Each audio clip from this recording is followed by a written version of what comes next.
Innal hamdalillah nahmaduhu wa nasta'inuhu wa nastaghfiruh wa na'udzu billahi min shururi anfusina wa min sayyiati a'malina may yahdihillahu fala mudhillalah wa may yudlilhu fala hadiyalah.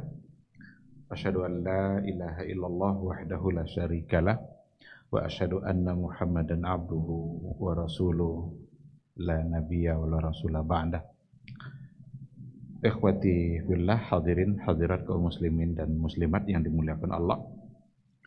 Mari kita awali kajian kita dengan memperbanyak ungkapan sekarang kita berada di tempat yang terbaik itu dan di kegiatan yang paling dicintai oleh Rasul kita yang mulia.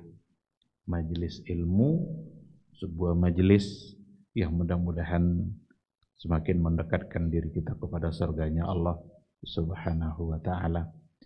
Man salaka tariqan yaltamisu fihi ilman sahalallahu lahu tariqan ilal jannah. Siapa yang menempuh jalan tujuannya adalah untuk mendapatkan ilmu, maka Allah akan mudahkan baginya jalan menuju surga. Oleh karena itu, perbanyaklah hadir di majelis ilmu. Selagi kita bisa duduk, duduklah di situ, karena di situ ada rahmat Allah. Di situ ada kasih sayang Allah. Di dalamnya ada doa-doa malaikat. Dan bahkan orang-orang yang di majelis ilmu akan senantiasa dibangga-banggakan oleh Allah di hadapan makhluknya di atas langit sana. Ikhwati fillah, sama-sama kita juga harus banyak-banyak berselawat dan salam untuk Rasul kita yang mulia, Nabi Muhammad sallallahu alaihi wasallam. Allahumma salli ala Muhammad wa ala ali Muhammad. Mudah-mudahan kita adalah umatnya yang senantiasa merindukannya dan mencintainya. Kita harus jujur dalam mencintai Rasul, karena cinta kepada beliau itu cinta yang menyelamatkan, bukan dalam persoalan dunia tapi dalam persoalan akhirat. Ada dulu sahabat bertanya, ya Rasulullah, kapan terjadinya hari kiamat? Rasul tak menjawab. Rasul malah balik bertanya, madza a'adatta laha? Apa yang engkau persiapkan untuk hari kiamat itu? Sahabat itu menjawab, a'adattuha bihubbillahi wa bihubbi rasuli. Aku persiapkan hari kiamat itu dengan mencintai Allah dan mencintai Rasulnya. Kalau begitu kata Rasul, anta ma'aman ahbabta. Nanti pada hari kiamat, pada hari mahsyar, engkau bersama dengan orang yang engkau cintai. Jadi sekaranglah saatnya kita menentukan pilihan kita. Nanti kita mau bersama siapa di hari mahsyar. Kalau ingin bersama Nabi, cintai dia. Ingin bersama Rasul, dan orang-orang bersama Nabi pasti selamat. Karena Nabi sudah dijamin selamat dari dunia sampai akhirat. Nah, oleh karena itu benar-benar kita harus mampu untuk membuktikan cinta kita kepada beliau. Barangkali ada tantangan, ada hal-hal yang rintangan yang akan kita hadapi, tidak ada persoalan. Karena setiap langkah kita menuju penegakan sunnah Rasul, berat ataupun ringan, semuanya akan menjadi bagian dari kebaikan yang akan menjadi saksi nanti di hari mahsyar kelak. Mudah-mudahan semua kita bisa mendapatkan syafaat di hari mahsyar dan bisa mendapatkan minuman yang akan dituangkan langsung oleh Nabi dari telaganya. Jadi ada hadis kata Rasul, ana faratukum fil haud. Saya nanti tunggu-tunggu kalian di telaga. Saya mendahului kalian. Nabi dulu yang sampai di telaga itu. Setiap ada umat Islam, umat dia yang datang, dikasih minum. Lalu kata Rasul, man syariba minhu lam yazma abadan. Siapa yang kalau seandainya sudah meminumnya, maka dia tidak lagi merasa haus. Hilang rasa hausnya. Begitulah hebatnya minuman dari telaga Nabi kita sallallahu alaihi wasallam. Siapa yang meminumnya, lam yazma abadan, tidak lagi merasa haus. Tapi ada orang yang diusir, datang diusir. Yang ngusir malaikat. Suhkan, suhkan. Ayo, celaka kalian, menjauh. Nabi bilang, kenapa diusir wahai malaikat? Bukankah mereka adalah umatku? Tapi malaikat menjawab, innaka la tadri ma ahdatsu ba'dak. Sungguh engkau tidak mengetahui apa yang telah mereka lakukan sepeninggalmu setelah engkau wafat. Dalam penjelasan hadis itu ada dua kelompok yang diusir. Yang pertama adalah al-murtaddin, orang-orang yang murtad.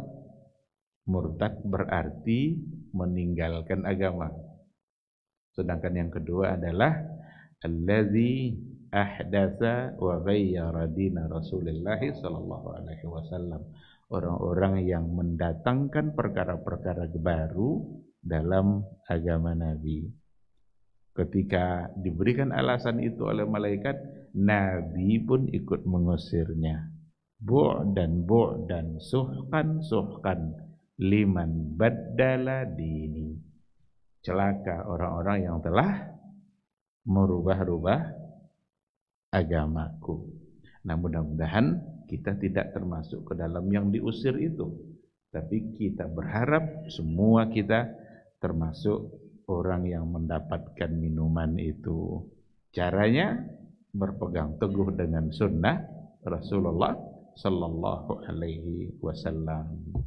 Ikhwati fillah, ma'asyiral hadirin wal hadirat, rahimani Allah wa iyyakum. Kalau kita bicara sunnah Nabi, nanti tidak dalam persoalan ibadah saja, termasuk hal-hal yang diajarkan oleh Nabi dalam persoalan muamalah. Termasuk diantaranya apa yang akan kita bahas pada malam hari ini sebagai kelanjutan dari apa yang sudah kita bahas pada pertemuan yang sebelumnya.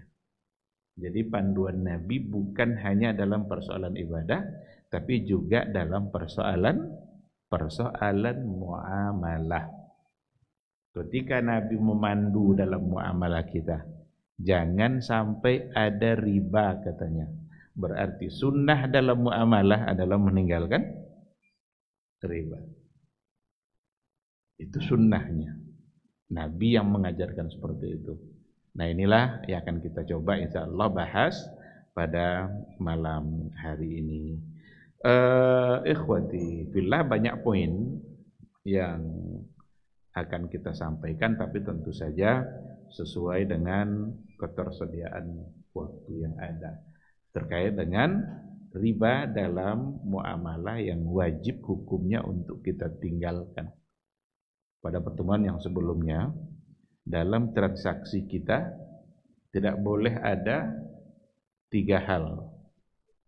Dalam setiap transaksi kita harus terhindar dari 3 hal.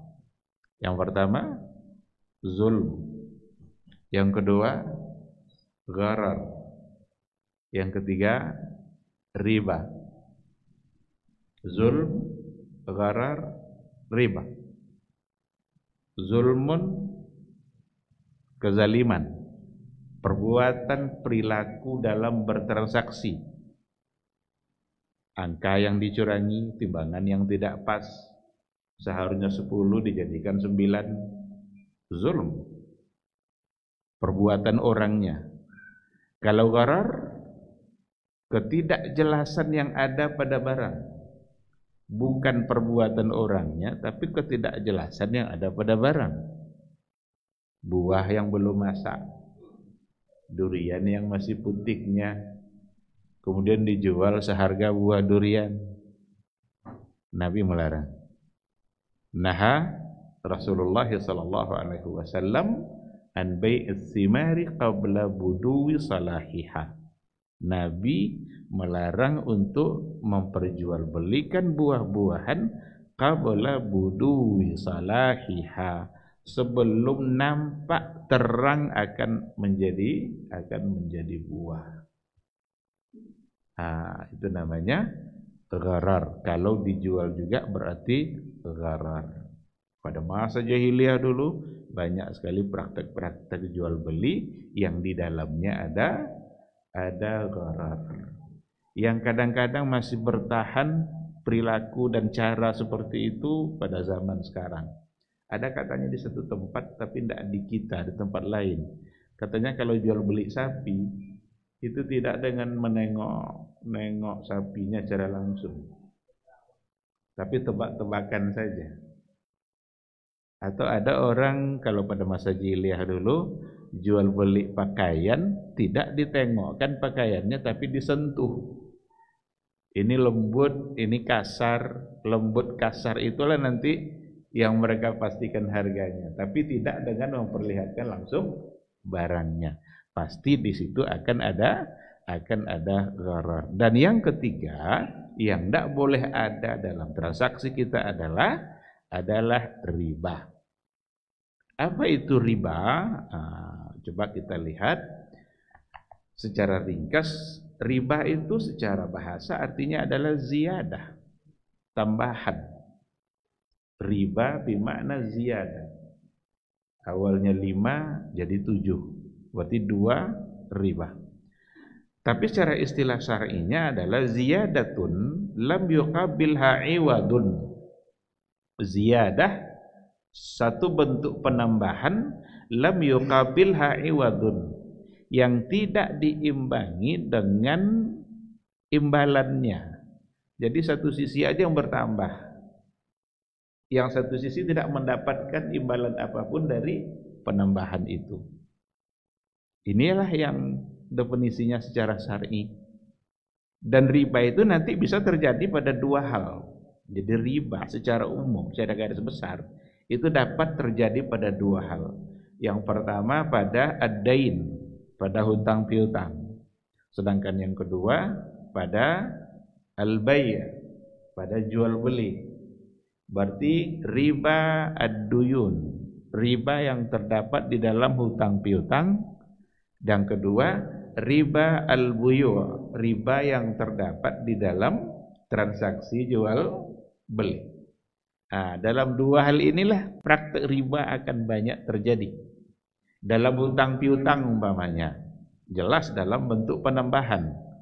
Ada orang yang meminjam uang umpamanya 1 juta, nanti dikembalikan 1.200.000, dikembalikan dengan tambah 200 tanpa ada imbalan apapun yang didapatkan oleh yang berhutang, hanya ditambah-tambah gitu saja.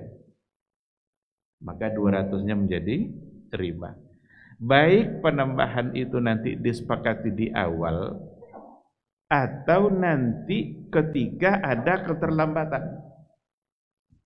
Jadi kalau disepakati awal umpamanya 1 juta, nanti dalam waktu 1 bulan kamu harus lunas dan bayarnya nanti 1.200.000.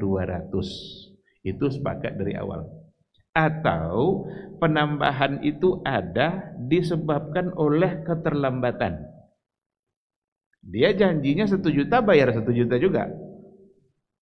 Udah sepakat nih 1 juta, bayar 1 juta. Ada kesalahan enggak sampai di situ? Belum ada, karena 1 juta baliknya 1 juta. Tapi ternyata ketika waktu yang sudah dijanjikan, yang berhutang belum mampu untuk bayar.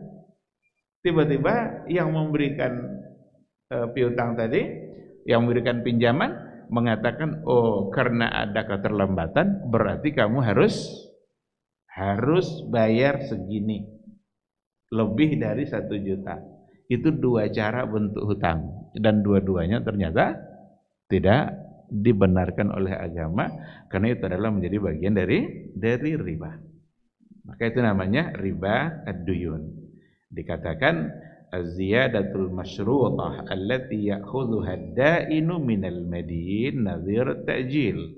Az-ziyadah al-masyruṭah, penambahan yang disyaratkan, tambahan yang disyaratkan, ya'khudhuha ad-da'in minal madin, yang diambil oleh orang yang memberikan pinjaman dari orang yang berhutang. Ada ziyadah. Nah, wa hadzal riba kana muntasyiran fil jahiliyah. Riba seperti itulah dulu yang banyak terjadi pada masa jahiliyah. Maka disebut juga dia dengan riba al-jahiliyah. Yusamma ribal jahiliyah. Bahkan dulu pelaku utamanya adalah Abbas, adalah paman Nabi sendiri. Maka Nabi dalam pidatonya ribal Abbas maudhu. Riba al-Abbas itu maudhu. Harus dihentikan. Tidak boleh lagi ada. Nah itu berarti hukum itu tidak pandang siapa orangnya. Oh ini kan pelakunya kan paman saya nih, tidak perlu diberlakukan hukumnya. Tidak. Nabi ketika menyampaikan sebuah hukum, mau paman dia, mau siapa, yang jelas Allah yang mengharamkan, maka yang pertama yang diharamkan oleh Nabi adalah justru riba pamannya sendiri, riba al-Abbas. Maudhu, kata Rasulullah sallallahu alaihi wasallam. Kalau riba al-buyu' wa yakunu fi tabayu'i ajnasin muhaddadah. Riba itu terjadinya adalah pada transaksi jual beli pada ajnas muhaddadah. Ada jenis-jenis barang yang memang masuk dalam kategori jenis barang ribawi. Barang-barang yang ditimbang, yang diukur pakai timbangan, ada kadarnya. Itu menjadi bagian dari barang yang masuk dalam kategori ribawi, seperti emas, karena dalam hadis Nabi kan mengatakan az-zahabu bil-zahabi, al-fiddatu bil-fiddah, asy-sya'ir bis-sya'ir, al-burru bil-burri, al-milhu bil-milhi, mithlan bimithlin, yadan biyadin. Itu Nabi sedang menggambarkan benda-benda yang masuk dalam kategori benda ribawi. Ada emas, ada perak, dan ada jenis-jenis makanan, ada barang-barang yang kadar diukur pakai timbangan. Karena nanti di timbangan itulah orang yang akan mudah untuk melebihkan dan menguranginya. Nah, yang jelas riba al-buyu' tentu saja riba yang terjadi dalam transaksi jual beli. Jual beli ada 3 kemungkinan. Pertama, jual beli barang dengan barang, itu namanya barter. Barang dijual dengan barang. Kalau seandainya jenisnya sama, maka mesti ukurannya sama. Az-zahabu bil-zahabi, al-fiddatu bil-fiddati. Emas dengan emas, perak dengan perak. Itu tidak boleh berubah. Ini 1 emas baru, ini 2 emas tapi dah lama, dah berkarat-karat, tetap tidak dibolehkan. Karena ini 1, ini 2. At-tamr bit-tamr. Dulu pada masa Nabi ada di antara sahabat yang menukarkan 1 kilo kurma yang bagus dengan 2 kilo kurma yang kurang bagus. Ditukarkan, ambil 1 kilo yang bagus, ditukarkan dengan 2 kilo yang buruk, yang sudah agak-agak rusak. Ditegur sama Nabi. Nabi tidak membolehkan. Diganti caranya oleh Nabi.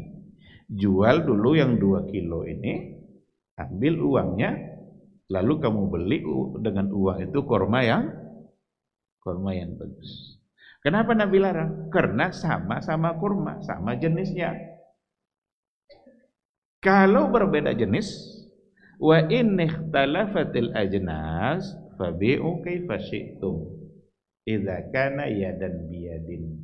Kalau seandainya jenisnya berbeda, maka boleh dijual dengan timbangan yang berbeda. Fabi'u kaifa syi'tum. Bagaimana kalian mau menjualnya? Itu urusan kalian. Idza kana yadan biyadin, asalkan diterima secara tunai dua-duanya. Ada orang kebanyakan ikan tapi tidak ada beras. Ada orang berasnya banyak tapi ikan tidak ada. Sekarang boleh tidak ditukar 1 kilo beras dengan 2 kilo ikan? Boleh, karena jenisnya berbeda. In ikhtalafatil ajnas, kalau berbeda jenisnya, fabi'u kaifa syi'tum. Jual seperti apa yang kalian inginkan. Tapi dengan syarat ambil ikan, terima beras. Yadan biyadin. Nah, maka jual beli itu ada barang dengan barang. Ada barang dengan uang. Kalau barang dengan uang ya tidak ada persoalan karena memang uang tidak sama dengan barang. Kita beli sesuatu kebutuhan harian kita, gula, bayar pakai uang. Itu jual beli juga. Dan ada nanti jual beli uang dengan uang. Jadi ada barang dengan barang, ada barang dengan uang, ada uang dengan uang. Ada orang punya dolar, ingin beli rupiah. Ada orang punya rupiah, ingin beli ringgit karena dia mau ke Malaysia. Bagaimana caranya? Bolehkah berbeda jumlahnya? Ya pasti berbeda. Yang diharuskan di situ adalah diterima saat tukaran. Ambil rupiah, serahkan dolar. Ambil ringgit, serahkan rupiah. Jangan ringgit diambil pagi, rupiah diserahkan besok. Itu sudah tidak boleh. Kenapa demikian? Karena harga rupiah besok tidak lagi sama dengan harga rupiah hari ini. Nah, jadi kalau untuk uang sama uang boleh berbeda. 100 dolar barangkali sekarang mungkin berapa? 1.600.000 atau 1.500.000. Ini 100, ini 1 jutaan. Tidak apa-apa, ambil. Tapi serahkan dolarnya, ambil rupiah dalam waktu yang bersamaan. Itu yang dimaksud dengan yadan biyadin. Nah, ikhwati billah, itu gambaran daripada riba al-bay'. Kalau seandainya tidak dalam waktu yang sama, maka berarti di situ akan salah dikarenakan oleh panduan Nabi memang harus diambil pada waktu yang bersamaan. Bagaimana dengan masalah ada jual beli buket namanya itu ya, ada yang isinya uang. Kan ada orang kalau selesai wisuda ada buket dalam bentuk uang itu ya, ada souvenir isinya uang. Dia beli barangkali 500.000, tapi isi di situ tidak sampai. Apa hukumnya?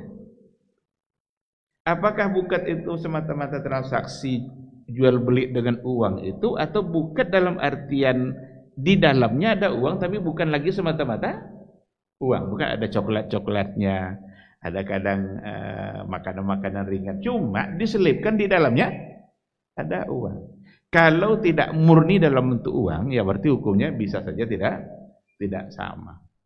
Yang harus dihindarkan itu adalah seperti transaksi jual uang pecahan sebelum hari raya. Kan ada orang mau nukar uang 1 juta, mau ditukar dengan ada yang 10.000-nya, ada yang 5.000-nya. Ini nanti mau pulang kampung nih, anda enak sama ponakan. Uang-uang receh. 1 juta bisa dibeli 1.100.000. Itu haram. Kenapa? Jenisnya sama, rupiah. Ini 1 juta, ini 1.100.000. Itu benar-benar adalah sebagai praktek riba. Dan tentu saja itu merupakan hal yang terlarang karena dia riba. Uang sama-sama rupiah. Gimana kalau rupiah sudah lusuh ditukar dengan yang baru, tapi beda? Tetap tidak boleh. Samalah dengan korma, 1 kilo korma yang bagus ditukar dengan 2 kilo korma yang sudah agak lama, agak rusak-rusak sedikit. Nabi melarang ketika itu. Nah, oleh karena itu riba terdapat dalam 2 hal, dalam hutang piutang dan dalam transaksi jual beli. Ikhwati fillah, kalau dari segi hukum keharamannya sekira tidak ada yang meragukan. Dan kalau ada orang yang meragukan keharaman riba, dia meragukan sesuatu yang qat'i yang ada dalam Al-Qur'anul Karim. Karena terang sekali keharaman Al-Qur'an, baik dari hadis ataupun dari Al-Qur'anul Karim. Dalam ayat dikatakan Wa ahallallahu al-bai'a wa harrama riba. Allah menghalalkan jual beli dan mengharamkan riba. Allah yang menghalalkannya, Allah yang mengharamkan riba. Berarti ini hukum Allah yang wajib untuk kita taati.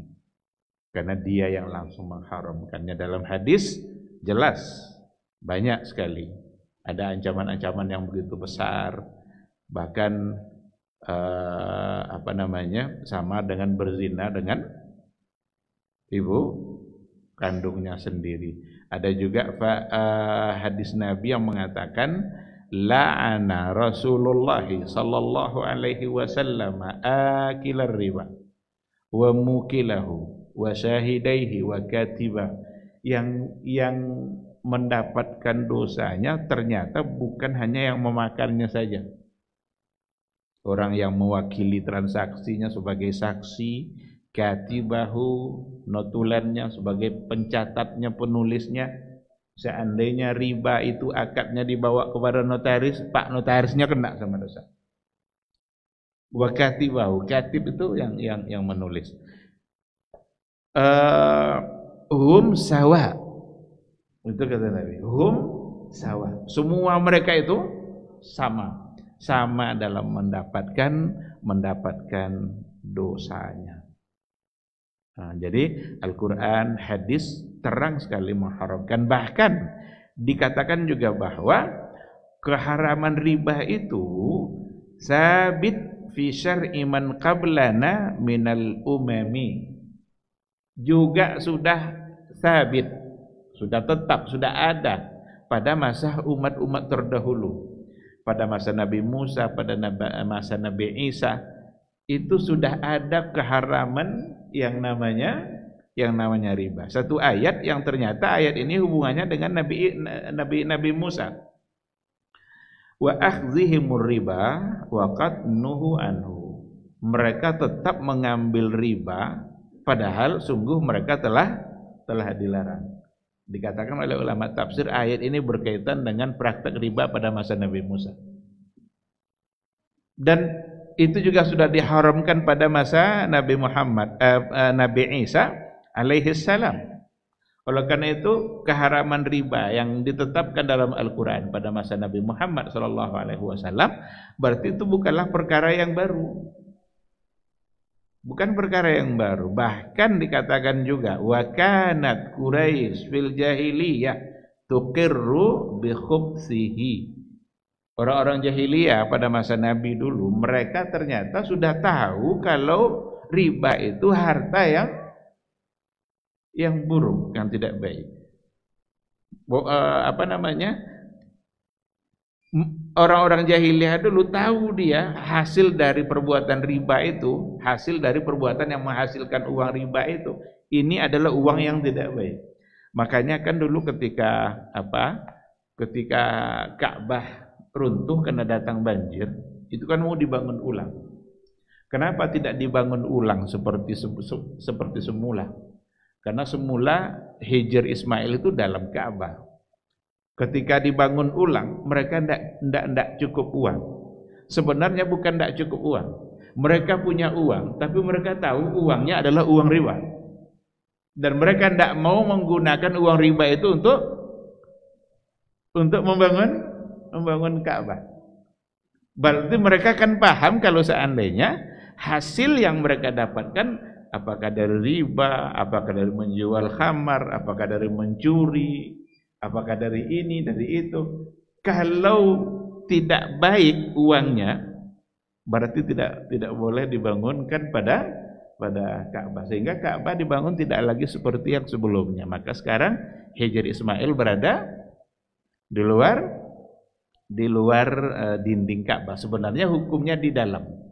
Makanya tawaf tidak boleh kalau tidak melewati Hijr Ismail. Seandainya ada orang tawaf melintas dia, kan ada sela yang bisa kita lewati, situ tidak melewati Hijr Ismail, berarti tawafnya tidak sah karena dia tidak tawaf sepenuh Ka'bah. Dia tawaf hanya setengah Ka'bah. Jadi ikhwati fillah, begitulah keharaman dari riba ternyata sudah ada mulai dari masa terdahulu pada masa nabi-nabi sebelumnya.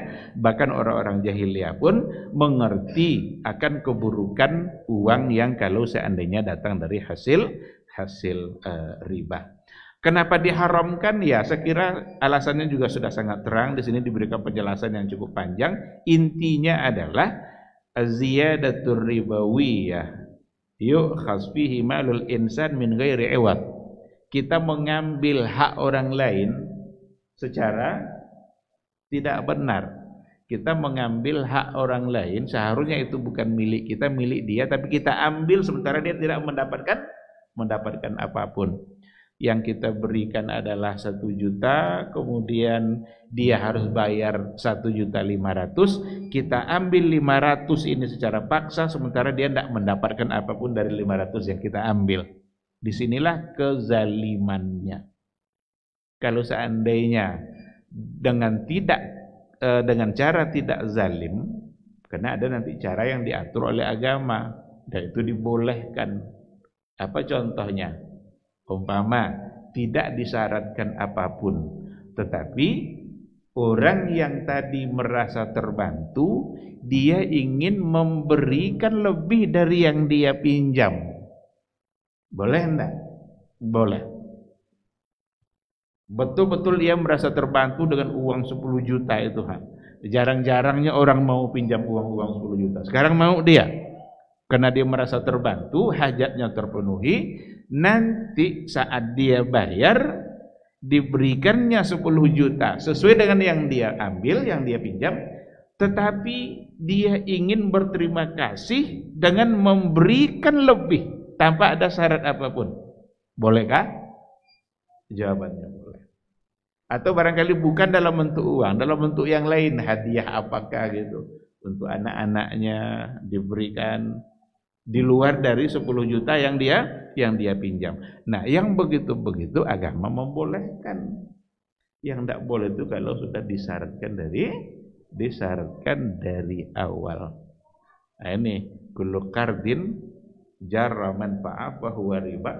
Setiap utang piutang yang di situ ada manfaat maka menjadi riba. Itu diantaranya adalah yang dimaksud yang manfa'a masyru'ah. Manfaat yang disyaratkan dari awal. Tapi kalau seandainya ada manfaat tapi tidak disyaratkan, maka itu tidak mengapa. Di antara hikmah diharamkannya juga adalah itu nanti akan yaqta al-ma'ruf bainan nas, memutus kehendak-kehendak baik yang terjadi sesama manusia dalam persoalan hutang. Yang diinginkan adalah keinginan hawa nafsunya saja. Padahal keinginan baik itu, orang mau memberikan hutang pinjaman seperti itu satu kebaikan yang tidak ada ribanya. Betul, itu adalah satu kebaikan. Sekarang kalau riba yang diperbanyak, maka terputus kebaikan yang tadi itu. Yang terjadi adalah keinginan dan kehendak hawa nafsu. Nanti juga akan semakin banyak orang-orang kaya yang memanfaatkan kesempatan bagi orang-orang miskin. Orang kaya memanfaatkan kesempatan dari kesulitan orang-orang miskin. Seharusnya yang terjadi kan bukan memanfaatkan kesempatan dalam kesempitan seperti itu. Justru semangat untuk tabarru' pada saat orang-orang fakir miskin dalam keadaan sulit. Oleh karena itu benar-benar persoalan riba berarti dia bertransaksi dengan semata-mata sesama manusia, dia lupa dia bertransaksi dengan Allah, berdagang dengan Allah Subhanahu wa taala. Karena kalau berdagang dengan Allah pasti tidak akan ada ruginya. Tapi kalau seandainya berdagang dengan sesama manusia, untung pun kita, jangan-jangan kita sedang merugi. Maka riba itu mungkin kita menganggap kita beruntung, tapi sesungguhnya itu adalah kerugian yang besar. Dilihat dari sisi apa yang akan dia dapatkan, ancaman-ancaman dari Allah Subhanahu wa taala. Ikhwati fillah, ma'asyiral hadirin wal hadirat, Rahimani Allahu wa iyyakum. Di sini juga dibahas tentang subuhat haular riba. Ada subuhat haular ribanya. Apa contoh subuhatnya? Yang pertama subuhatnya adalah riba itu haram kan kalau seandainya ad'afan mudha'afa. Nah, kalau berlebih-lebihan. Karena ayat bunyinya la ta'kulur riba ad'afan mudha'afa. Janganlah kalian memakan riba ad'afan mudha'afa. Berlebih-lebih. Kalau sikit-sikit aja riba. Tidak ada sebenarnya riba yang sikit-sikit, asal lebih berarti bagian dari riba. Ini subuhat. Dan ayat yang tadi itu bukanlah menyatakan bahwa riba itu diharamkan hanyalah kalau seandainya keuntungan itu berlipat ganda. Bukan hanya yang berlipat ganda seperti itu, karena ayat itu sesungguhnya adalah sedang memberikan ancaman bagi pelaku riba. Penekanannya pada ancamannya, bukan pada ad'afan mudha'afa. Sama seperti ayat di mana dikatakan la tastaru bi ayati samanan qalila. Janganlah kalian perjualbelikan ayat-ayatku dengan harga yang sedikit. Berarti kalau harga yang banyak.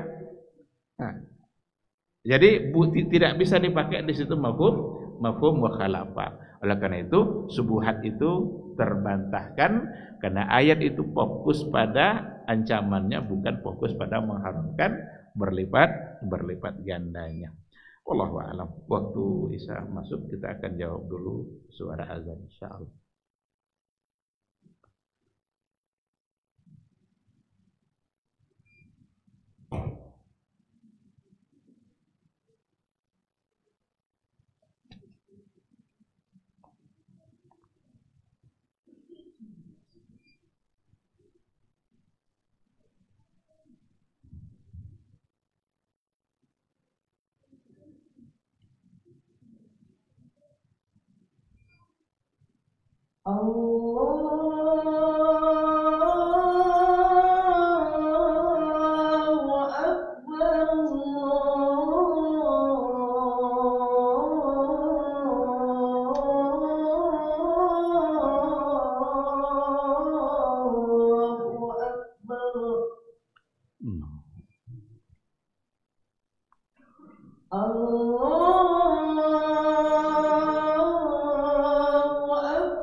Bismillahirrahmanirrahim. Alhamdulillah wassalatu wassalamu ala Rasulillah wa ala alihi wa sahbihi wa mawala.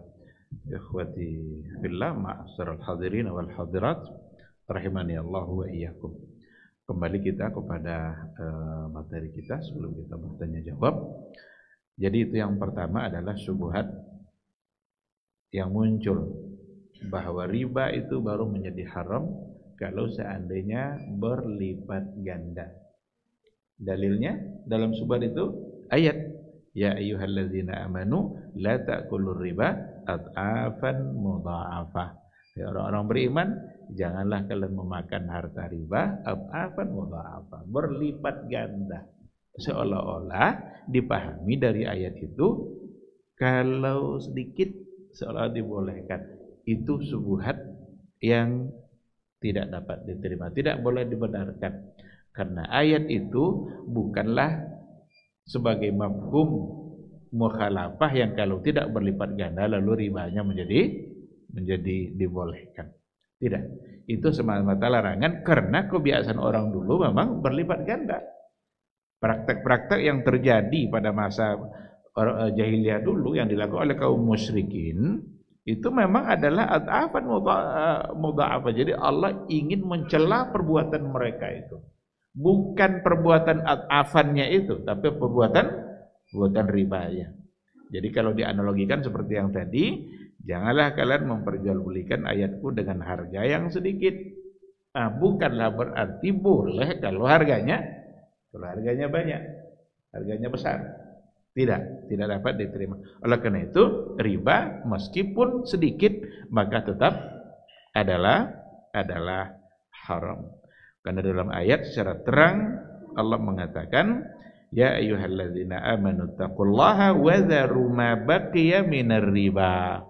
Wa dharu ma baqiya. Tinggalkan apa yang tersisa. Yang tersisa biasanya lebih sedikit daripada yang sebelumnya. Maka ayat itu adalah secara tuntas dalam persoalan riba, sedikit ataupun banyak tetap dilarang. Subhat yang kedua adalah ada subhat juga tahrimur riba alal qurudil istilahiyah. Riba yang diharamkan itu kalau hutang piutang yang sifatnya konsumtif. Kalau sifatnya produktif katanya tidak apa-apa. Nah, ini juga tidak bisa dibenarkan. Konsumtif itu maksudnya dia minjam untuk beli makanan, minjam untuk beli kebutuhan harian, itu konsumtif namanya. Kalau produktif, pinjam untuk modal. Nanti dia akan menghasilkan. Karena dia menghasilkan, wajarlah kita minta ribanya. Ini. Kalau ingin mendapatkan keuntungan dari yang diberikan, maka sifatnya jangan pinjaman. Tapi bisa dengan akad yang lain. Islam sudah mengajar. Ada musyarakah, ada bagi hasil. Kita bisa pakai sistem mudharabah umpamanya. Kita yang atau murabahah, kita yang membiayainya, kemudian kita mendapatkan keuntungan. Ada orang mau beli laptop, harga laptopnya 5 juta. Dia tidak punya uang. Sekarang dia pinjam uang 5 juta, dikembalikan 6 juta. Lalu dia beli laptop, maka riba 1 juta. Agar menjadi syar'i, rubah akadnya. Umpamanya murabahah.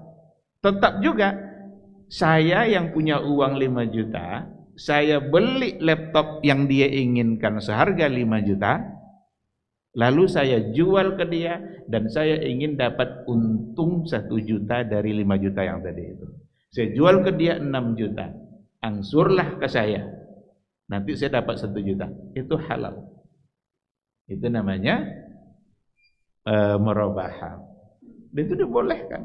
Maka ada konsep musyarakah dalam kajian ekonomi syariah, itulah solusi untuk hal-hal yang sifatnya muamalah kita agar tidak terjadi riba. Oleh karena itu, kalau tetap saja dalam bentuk pinjam lalu bayar lebih, mau itu sifatnya konsumtif atau produktif, maka tetap diharamkan. Saya ingin kembali kepada pertanyaan yang pada bulan yang lalu itu, apa hukumnya kalau kita buka usaha modalnya dari riba? Tentu haram, karena riba hukumnya adalah haram. Sekarang kita ambil sesuatu yang haram, lalu kita jadikan modal, maka itu adalah sesuatu yang tidak dibenarkan. Cuma kalau nanti menghasilkan, hasilnya gimana?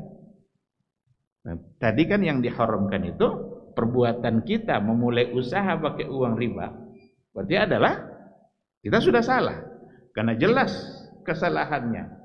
Riba diharamkan, lalu kita pakai untuk usaha. Cuma kalau sudah berlanjut usaha itu, lalu ada hasil dari usaha, ada keuntungan. Hasilnya ini apa hukumnya?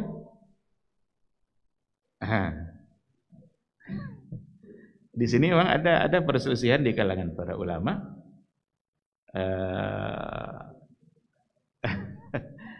Malam tadi saya coba baca ada fatwa di kalangan para ulama juga. Memang terjadi perbedaan. Dari Syafi'iyah, kalangan Syafi'iyah dan Malikiyah itu cenderung untuk mengatakan hasilnya boleh kalau digunakan untuk usaha jual beli yang halal. Cuma kerja dia awal tadi adalah haram. Dan ada yang tetap mengharamkan.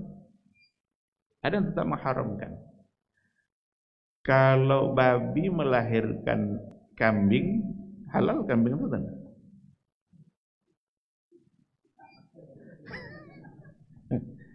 Babi kecil anak, tapi yang dilahirkan itu kambing. Halal atau haram? Hanya induk babi. Nah, tetapi yang saya baca itu dia fokus pada jawaban yang dia tidak berikan penjelasan yang mengharamkan, tapi sebahagian mengharamkan. Dia bilang begitu. Ada yang membolehkan karena ada kerja, ada usaha dia. Dia menghasilkan. Ada sebagian yang membenarkan. Kalau memang semata-mata dari riba, karena riba itu, apakah kalau seandainya ada transaksi dalamnya riba, kan jelas haram. Tapi apakah menjadi milik kita? Enggak. Sekarang kalau kita beli motor atau mobil, akadnya di dalamnya ada riba. Lunaslah sekarang mobil atau motor itu. Itu sah enggak jadi milik kita? Sah. Berarti itu kepemilikan kita. Cuma dalam akadnya ada yang fasid. Oleh karena itu harta haram itu ada dua. Ada yang haram karena memang tidak ada akad. Dicurinya. Tidak ada akad curian dulu. Kalau akad tidak curian orang. Berarti itu kan harta yang ada di tangan kita, tetapi tidak ada akadnya. Itu milik kita enggak? Tidak. Kalau dijadikan sebagai modal sama hasil-hasilnya tetap tidak halal. Karena memang itu bukan milik kita. Jadi akadnya tidak ada. Itu haram yang pertama. Tapi ada yang kedua, harta yang haram ada akadnya, itu milik kita, cuma akdun fasid. Akadnya itu yang rusak. Dalam akadnya ada riba. Tetapi itu ada akad. Memang jadi milik kita dia. Cuma ada fasidnya, ada fasadnya, ada kerusakannya.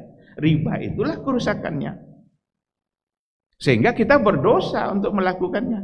Cuma jadi milik kita enggak kira-kira?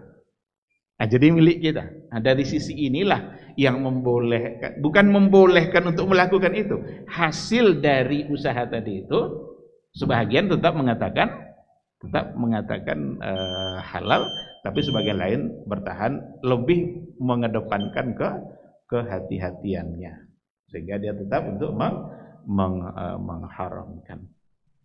Nah, oleh karena itu dikarenakan oleh ada akad dan itu bisa menjadi sah menjadi milik kita, hanya saja di dalam akad itu ada sesuatu yang rusak dan ternyata hukumnya berbeda ketika ada barang yang di tangan kita yang tidak ada akadnya.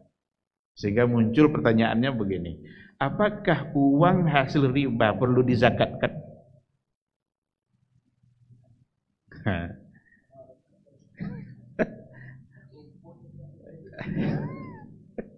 Tapi itu dibahas oleh para ulama. Kalau hasil curian, jelas ini. Karena uang hasil curian, kembalikan kepada pemiliknya. Karena nggak ada akad sama sekali. Tapi kalau riba ada akadnya. Nah, ada buku Al-Masail Al-Mu'asirah fi bab zakat itu ditulis oleh Dr. Mas'ud Al-Anqari kalau nggak salah. Beliau cenderung untuk mengatakan karena itu milik dia itu ya akar riba tadi. Lalu sekarang ia ingin mengeluarkan zakat uang karena di rekeningnya ada uang yang mau dibayarkan zakatnya. Ada sebahagian darinya uang yang di situ riba, ikutkan untuk dibayar zakat. Itu kata dia. Karena milik dia. Zakat itu milkun secara tam, secara sempurna. Dan itu berbeda dengan hasil curian. Hasil curian bukanlah milik dia. Dia berdosa dan harus mengembalikannya. Baik, balik kita kepada syubhat tadi. Berarti keharaman riba tidak hanya pada yang sifatnya konsumtif saja, tapi termasuk pada hutang piutang yang di dalamnya ada yang sifatnya produktif sebagai modal sebagai ini tetap hukumnya diharamkan. Bukan berarti nanti kalau untuk modal dia kan dapat untung. Masa dapat untung kita tidak boleh ambil sedikit? Kalau atas nama pinjaman tetap hukumnya riba dan haram. Maka kalau ingin mendapatkan keuntungan yang halal, rubah akadnya, jangan pinjaman. Selagi bahasanya pinjaman, maka tetap adalah menjadi riba. Oleh karena itu dalam bank-bank syariah tidak ada istilah pinjaman. Yang ada adalah pembiayaan. Pembiayaan. Dia yang membiayai, lalu dia mengambil jasa dari kita atas pembiayaan. Apakah murabahah, apakah mudharabah dan lain sebagainya, itu tergantung akad yang menjadi pilihan. Baik, ikhwati fillah ma'asyiral hadirin wal hadirat rahimani Allah wa iyyakum. Belum banyak yang kita bahas, sementara waktu sudah. Saya sebenarnya ingin menyampaikan beberapa masalah ini ya. Salah satu contoh masalah ini sebelum bertanya, al-bai'u li ajalin ma'aziyadatis saman. Boleh enggak membeli sesuatu tidak tunai, bayarnya nanti tapi harga dilebihkan? Kalau bayar sekarang 1 juta, kalau bayar bulan depan 1.100.000. Ziyadatus saman. Apakah tambahan tadi menjadi riba atau tidak? Ini satu contoh masalah. Ada beberapa masalah, tapi saya tidak akan yakin untuk menyampaikan banyak masalah. Cukup satu ini saja. Kalau cash, ini harganya. Tapi kalau tidak cash, 2 kali bayar kah, 3 kali bayar kah, nanti jadi 1.500.000. Menambah harga karena tidak tunai itu apa hukumnya? Boleh atau tidak? Di sini ada 2 pandangan para ulama. Yang pertama, yajuzu al-bai'u li ajalin bila ziyadah fi tsaman. Ini hukum ijma'nya dulu. Boleh untuk memperjualbelikan dengan harga boleh kita memperjualbelikan barang dengan tidak tunai dengan cara tidak menambah harga. Itu sepakat. Bayar sekarang 1 juta, bayar bulan depan 1 juta juga. Itu sepakat. Itu elok bono orang. Tak tahu orang macam itu bila bayu lainnya tidak tertambah sekali itu elok orang tu. Maka itu ijma, sepakat. Amma idza zida fi tsaman. Di sini baru. Adapun kalau seandainya ditambah harganya karena pembayaran yang tidak tunai, tidak cash, Faqad ajaza dzalika ammatul fuqaha. Dibolehkan hal itu oleh ammatul fuqaha, mayoritas ahli fikih. Wa mana minhu ba'dul ulama. Tapi ada sebagian kecil di antara ulama yang melarang. Berarti mayoritas membolehkan. Sementara sebagian kecil tidak membolehkan. Apa alasan yang tidak membolehkan itu? Ya, ada ribanya. Tapi dibantah oleh kelompok pertama. Itu tambahan seperti itu tidak riba, tidak sama dengan yang tadi. Karena ada di antara umpamanya rumah. Umpamanya rumah itu harganya 100 juta. Kalau mau bayar langsung, bayarlah 100 juta. Ini dikasih waktu 5 tahun. Jadi 150. Karena rumah ini memang 5 tahun berikutnya dia tidak akan 100 juta lagi. Ya kan? Kalau seandainya 5 tahun berikutnya dia baru bayar, tetap harga segitu, tentu rugi yang punya rumah. Jadi ada rasionalitasnya kalau seandainya harga dilebihkan. Maka mayoritas ulama mengatakan boleh. Sebagian kecil yang menolak. Karena di situ sama aja ada riba kayaknya, tapi ditolak itu tidak sama. Wajar. Ini ada kemudahan yang dia dapatkan, ini ada keuntungan yang dia berikan.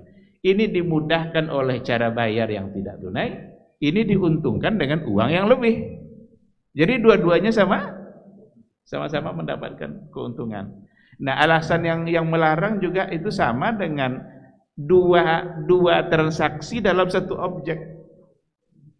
Kan Nabi melarang untuk melakukan 2 akad dalam satu objek transaksi. Dibantah juga oleh kelompok pertama, itu tidak sama. Yang dilarang itu adalah yang 2 akad dalam satu objek yang dilarang itu adalah ketika tidak diberikan penjelasan pilihannya yang mana, mau tunaikah atau tidak. Pokoknya diambil aja dulu. Tanpa menyebutkan pilihannya yang mana. Apakah bayar cash atau bayar secara diangsur. Nah, itu baru terlarang karena ada 2 akad di situ yang terjadi dalam satu objek. Adapun kalau diberikan kepastian, kalau seandainya langsung bayar hari itu, nih harganya. Tapi kalau ingin agak ringan mungkin sampai sebulan berikut, maka harganya dilebihkan. Oleh karena itu, dalam hal ini penulis buku ini juga Dr. Thariq bin Talal Al-Qawi. Ini adalah muzakkirah di Fakultas Ekonomi dan Perbankan Islam di Ummul Qura. Jadi kajian ekonomi syariahnya ini diktatnya, ini bukunya. Jadi kita nih sekarang kayak belajar di Ummul Qura ya. Karena inilah diktatnya. Ditulis oleh Dr. Thariq bin Talal Al-Qawi namanya. Nah, beliau merojihkan at-tarjih al-arjah yang lebih kuat huwa qaulu ammati ahlil ilmi. Adalah pendapat mayoritas ulama bijawazi hadzal bai', dengan membolehkan cara jual beli seperti tadi. Oleh karena itu, seandainya memang dilebihkan harganya, tapi harus jelas harganya berapa. Jangan tidak jelas. Umpamanya yang jelas itu hanya angsuran bulanannya saja, tapi harga barangnya tidak jelas. Situ akan jadi masalah. Kalau tunai, ini dia. Tapi kalau mau ada keringanan dengan cara sekali, 2 kali, 3 kali, ini pula harganya. Nah, jelas harganya. Maka itu insya Allah akad yang dibenarkan. Baik, ikhwatibillah, saya kira cukup satu persoalan ini, mungkin kita buka tanya jawab. Silakan.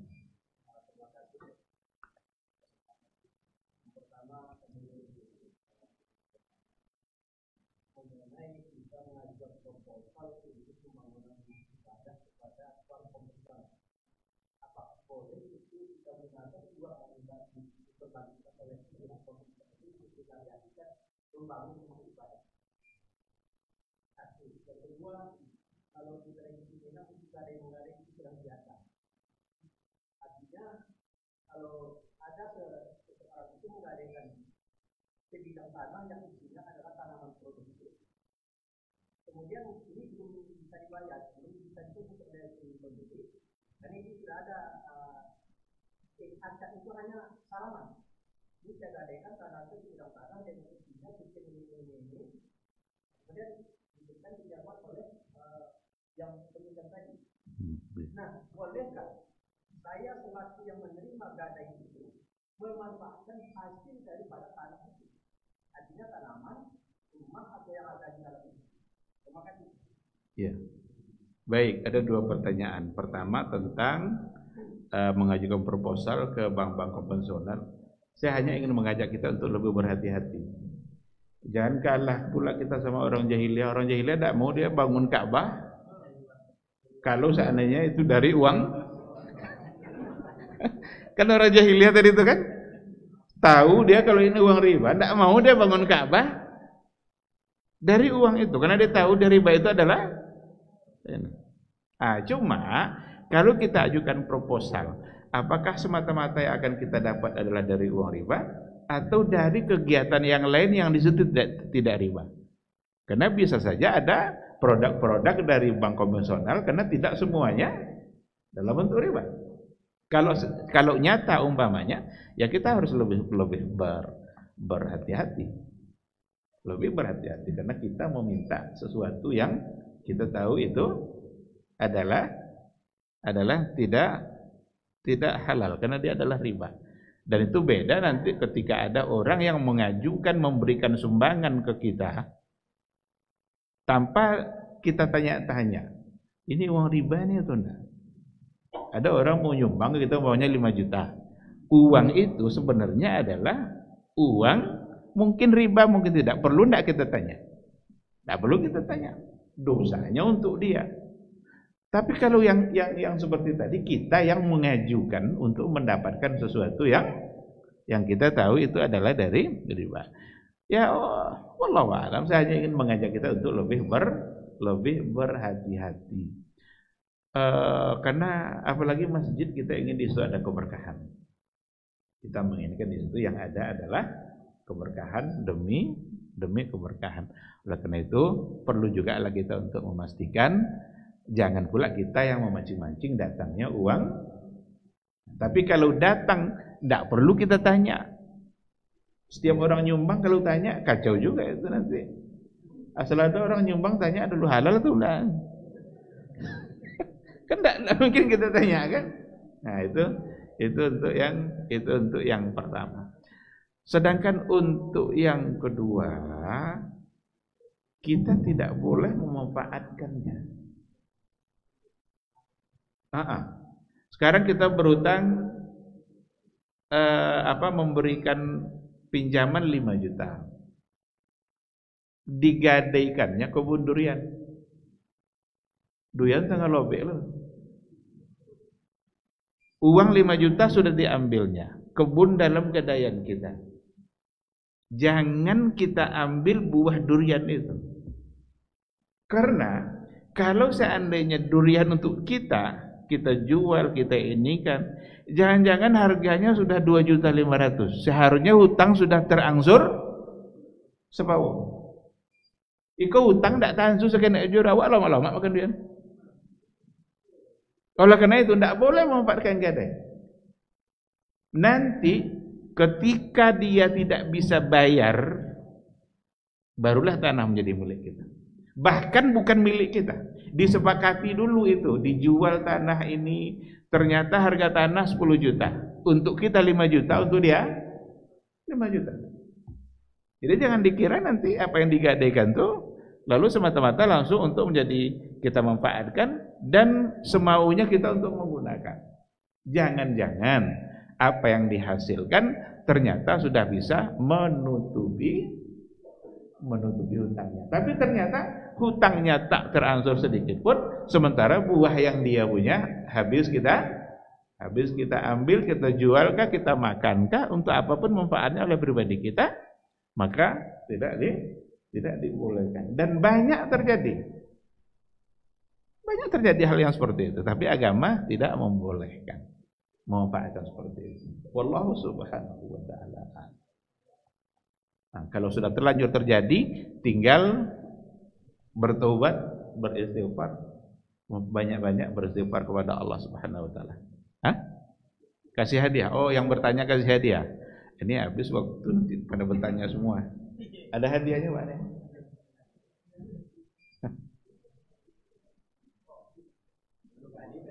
Alah, lah 2 kali. Pilihlah apa buat nak ni?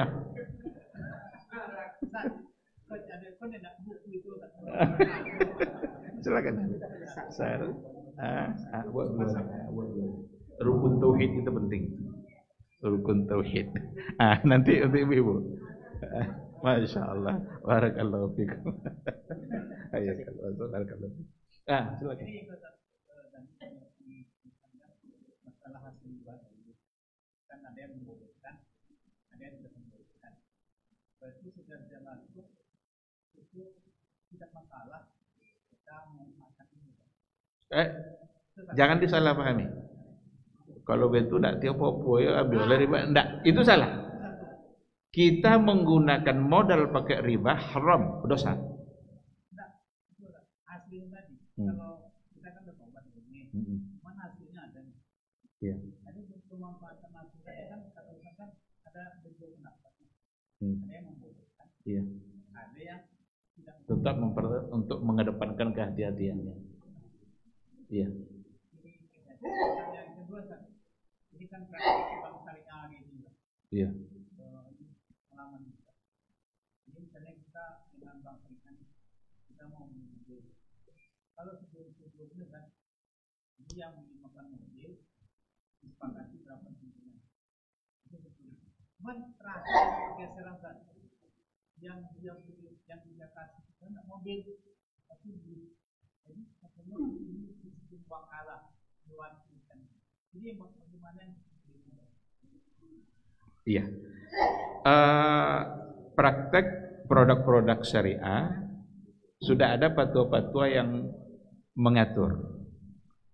Tinggal lagi bagaimana bank-bank syariah benar-benar melaksanakan fatwa itu sesuai dengan yang seharusnya.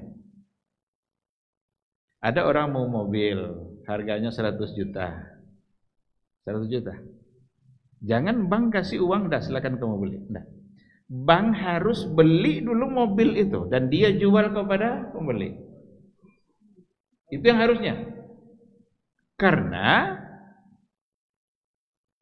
si pembeli tidak lagi membeli nanti ke dealernya. Karena sudah dibeli oleh bank. Biar bank itu bisa menjual kepada nasabahnya, kepada orang yang mau. Dan kalau seandainya bank ingin menjual, tentu dia harus memiliki dulu. Karena Rasul melarang memperjualbelikan barang yang belum milik kamu. Miliki dulu. Bagaimana cara memilikinya? Dibeli. Maka dibelilah ini oleh bank. Transaksinya, akadnya umpamanya dipastikan dulu ini mobil harganya segini, nanti ditelepon oleh pihak bank dealernya. Berarti sudah akad dia dengan orang yang tadi itu, sudah ditransfer, baru dia bisa menjual. Cuma bank kadang beralasan, bank kan tidak punya gudang, tidak ada tempat di mana mereka untuk meminjam, untuk menyimpan barang. Karena tidak punya gudang, maka diwakilkanlah nasabah untuk membeli. Di sini yang sebahagian masih dipertanyakan. Di situ. Kalaupun diwakilkan untuk mengambil, silakan. Tapi bukan diwakilkan untuk berakad. Kalau diwakilkan untuk berakad, akhirnya kita juga yang akad. Sama saja. Dia harus bank yang akadnya kemudian dia menjual kepada nasabah. Dari sisi ini memang yang sedikit banyak mengambil hilah. Hilah itu innamal a'malu binniyat. Itu yang dijadikan alasan dalam persoalan hilah dalam jual beli. Kalau seandainya ada sesuatu yang ternyata prakteknya tetap saja riba dengan hilah, maka tidak boleh. Maka bai'ul inah, jual beli juga namanya inah itu, tapi tidak dibolehkan karena sama saja dengan riba. Bai'ul inah itu contohnya Saya punya duit, saya perlu duit 1 juta. Saya tidak pinjam uang 1 juta, lalu dibayar lebih. Tapi saya jual HP saya 1 juta. Nah nih, ambil uang 1 juta. Kemudian pada saat itu juga saya beli kembali HP itu 1.200.000 secara angsur. Itu bai'ul aina. Paham contohnya ini? Saya ulangi lagi. Saya perlu uang 1 juta. Kalau saya pinjam 1 juta lalu kembalikan 1,2, maka riba. Sekarang dipraktekkan bai'ul aina. Nah, gini bai'ul aina itu. Saya punya HP, saya jual HP saya 1 juta kepada si A. Tolong beli HP saya 1 juta. Ya, ini uangnya 1 juta. Setelah itu saya beli kembali HP itu 1.200.000, tapi berangsur sebulan, 2 bulan, 3 bulan. Itu riba. Karena jual beli tadi hanya akal-akalan saja. Itu namanya hilah. Hilah seperti itu haram. Itu tidak dibolehkan. Itu tidak menghalalkan. Sama aja pinjam 1 juta bayar 1.200.000. Walaupun ini HP saya jual, saya beli kembali juga saat itu 1,2 tapi dengan angsuran. Nah, jadi oleh karena itu yang tadi itu hilah seperti tadi itu yang sedikit agak perlu diluruskan. Karena kalau ingin benar-benar pakai sistem murabahah, maka kita menjual sesuatu yang sudah kita miliki. Dan boleh kita ambil untung. Berapa modal kita mau ambil berapa persen itu boleh. Kan jadi halal. Kenapa bukan yang dihalalkan itu yang diikuti? Bertahan dengan yang meragukan tadi. Nah, jadi saya kira seperti itu. Wallahu a'lam. Bagaimanapun bank-bank syariah itu juhudnya sudah banyak, harus kita berikan apresiasi, tapi banyak hal-hal yang masih perlu untuk diperbaiki. Ada juga yang tidak menghargai, tidak ada tuh sama aja konvensional sama riba. Bedanya cuma bismillahirrahmanirrahim yang ada di kertas. Ada yang bilang gitu. Kan akadnya kan ada bismillah kan? Itu aja katanya bedanya. Tapi gampang juga jawabannya itu. Kalau sembelihan ayam tidak ada bismillahnya, halal atau enggak? Sembelih ayam tidak ada bismillahnya. Kalau ada bismillah, berarti bismillah tadi itu untuk menghalalkan.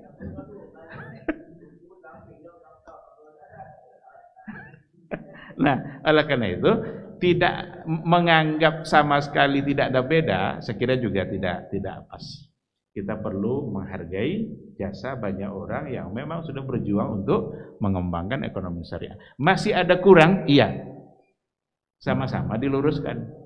Kalau ada kurangnya, ada fatwa Dewan Syariahnya DSN, Dewan Syariah Nasional, itu buku panduan transaksi pada bank-bank syariah. Sudah banyak fatwa mereka, tinggal lagi melaksanakan fatwa sesuai dengan fatwa itu. Tidak boleh diakal-akali, dibuat-buat sendiri. Wallahu subhanahu wa ta'ala alam. Dia yang bertanya kasih hadiah.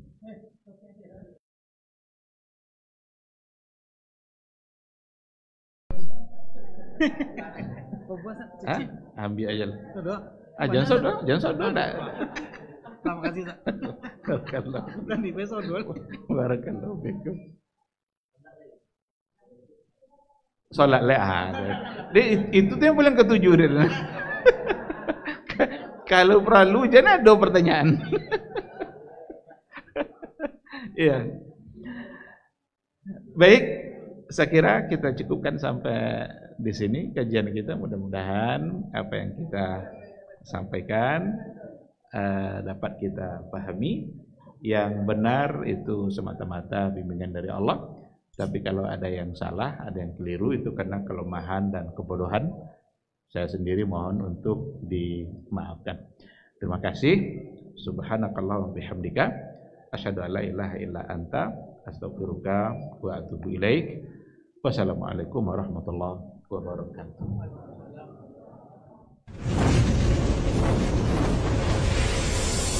Baba TV Sunnah, belajar agama baru alim.